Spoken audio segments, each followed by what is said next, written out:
Well, guys, it's an absolute awesome pleasure, and it's just another interview I love doing on a Wednesday here in Australia. I'm talking to my dying bride who has got an album coming out this Friday, I believe, and it's just going to be so awesome. And I have Aaron here. Good evening, Aaron from Australia. Hi, Jamie. How's it going? Good, man, and congratulations on this new album, man. I just been received an email early this afternoon, my time. There's a new video clip just been released for this album. Man, you guys got to be thrilled with this.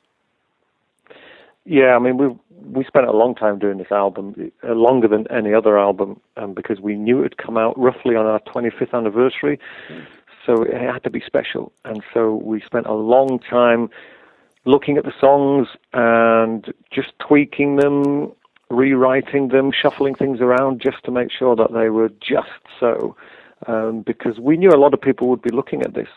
It was a good thing to do, actually, to spend a lot of time doing it, because it meant we could really focus and craft the songs to perfection. And it seems to have worked, because the reviews for the album have been off the scale. You know, we're so thrilled. I mean, with every album you hope to get positive reviews, but yeah, the reviews for this have been truly amazing. We're astonished and so thankful as well. And yeah, the video, we jumped the gun with the record label with the video as well, because we were handed it and they were planning to release it on the Monday and we couldn't wait. So midnight, Saturday night, we decided to release it as well. Yeah. But so the video's come out as well for the actual song, Feel the Misery. The album's out in 2 days' time. So everything seems to be coming together quite nicely for us right now. It's only taken quarter of a century, but we've finally nailed it. Yeah, and it's good to see that it's coming out before my birthday next Monday, so it's all good. It's coming out this Friday, so I'm thrilled. Oh, you'll have all the special editions and all the weird and wonderful versions that the record label insist on doing. Yeah, but good thing I read about this album, because obviously I received the promo from the record label, that you guys went back to your old stomping ground, the original recording studio. Is that true?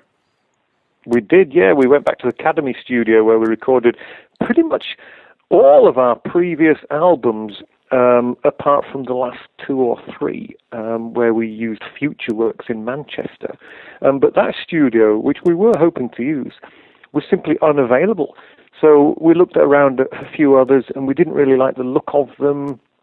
And so we thought, well, let's go back to the old Academy. It's been a long, long time. You know, they've done well for us in the past. So they had a nice big slot for us. So we went down and we worked from there. And the great thing about that studio, it's only 10 minutes drive from my home. And so you sort of pop in whenever you like. And it's just such a much more laid back affair recording there. We did it. It took a long time to record because we wanted everybody to feel completely happy and relaxed there. So weekends and evenings, just whenever you've got time, drop in and record your stuff. You know, it was very, very relaxed. It took a long time, but it worked well, as I say. And it's nice to go there and to see the guy Keith who owns it. I haven't seen him for years and years, and again, he hasn't changed.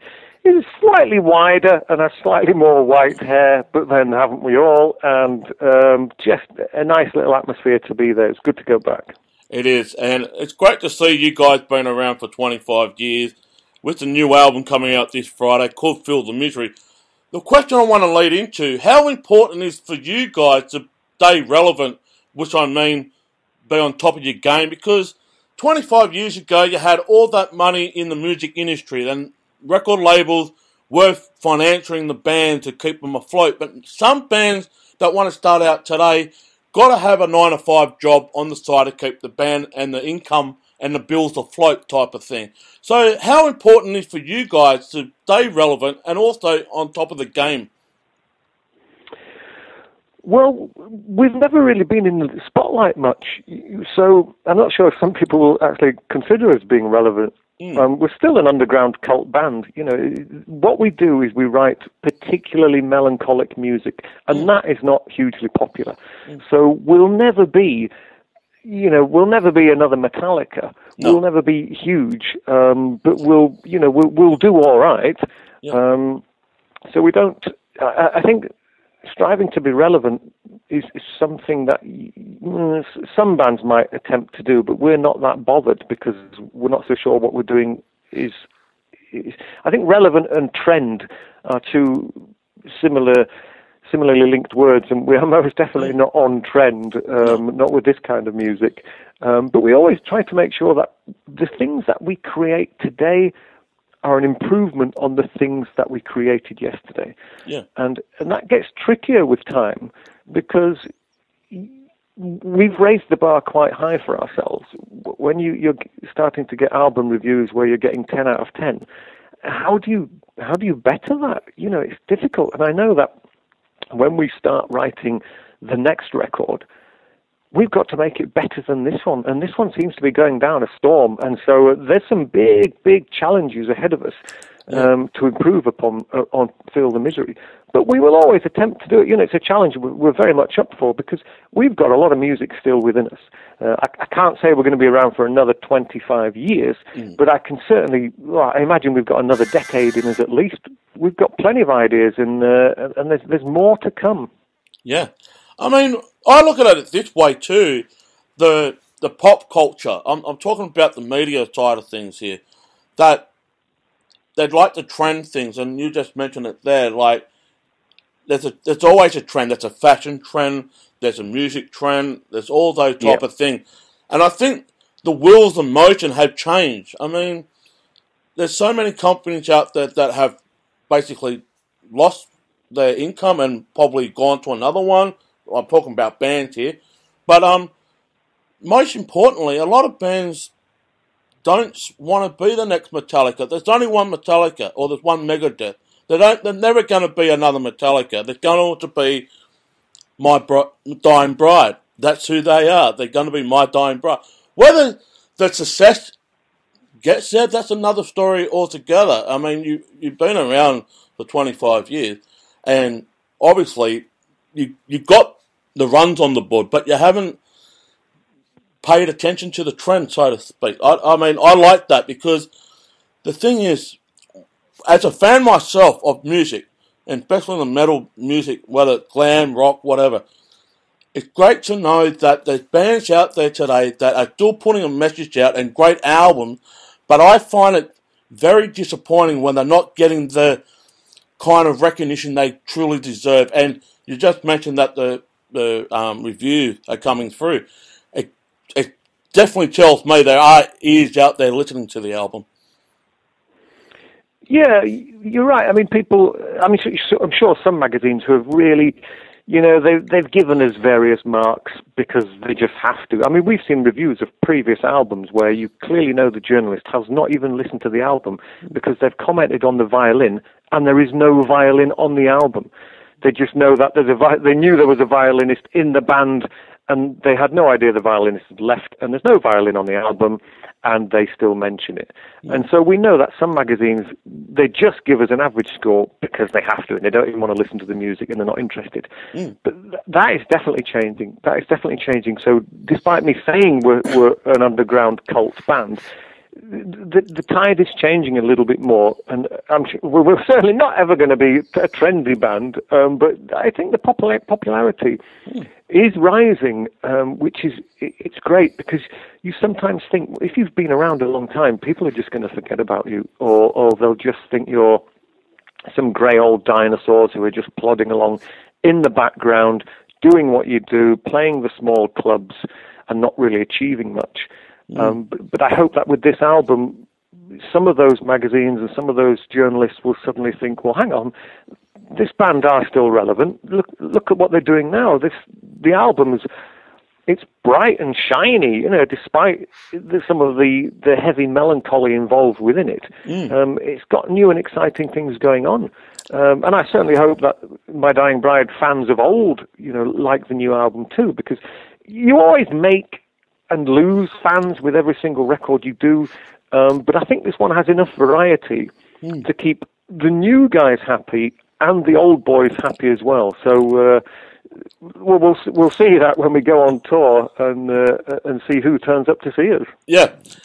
Going back onto this album, and it's an outstanding album of mine, I have to say that, and I have listened to it. what really gets me, especially in the first track and the first riff, I did get a little bit like a Spider-Man type of guitar riff. I'm not saying that was the message, but the song had its own little web, and it floors, and it just goes on into that deep dark ground, and it's really melodic cult type of thing. And then it goes into the second single, which is really, really a dark type of energized song. Is that the way it was blended in for you guys? Like you had a type of platform to achieve, and this is where it was going to go with the flow. We didn't have any master plan for an album. We never really do. We kind of write and evolve and just see what happens. You've got some rough strategy, but it's not great. It's not very focused. You just hope that you're going to achieve something coherent at the end of it. But there are riffs in the first song, And My Father Left Forever, that we wouldn't have allowed 10 years ago because they're a bit too almost commercial sounding. I know that's possibly the wrong word, but in the old days, we just wanted crushing doom riffs, which was fine. You know, when you're younger, that's what you want to do. You want to go out and you want to impress people with the craziest stuff ever. But as we've grown up a little bit, we've decided to allow some of these brighter sounding riffs into our music to help us expand a little bit more. Because if you do the same thing over and over again with every album, it's not only going to become dull for your fans, but it's going to be dull for you as well.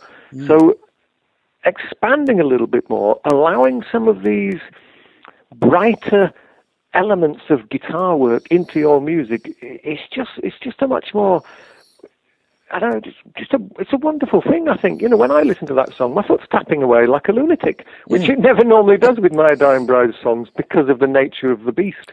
And you have to have variety there. I mean, when you compare that song to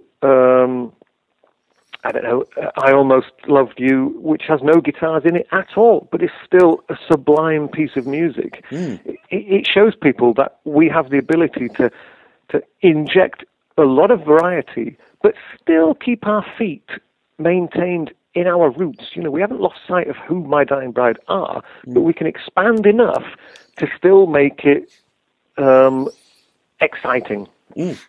And it's good to see that you push the envelope too and expand different avenues as well. Like you mentioned, that song, I Almost Love You, that's right, there's no guitars in it, and it's just surreal that here's a track towards the end of the album with no guitars whatsoever.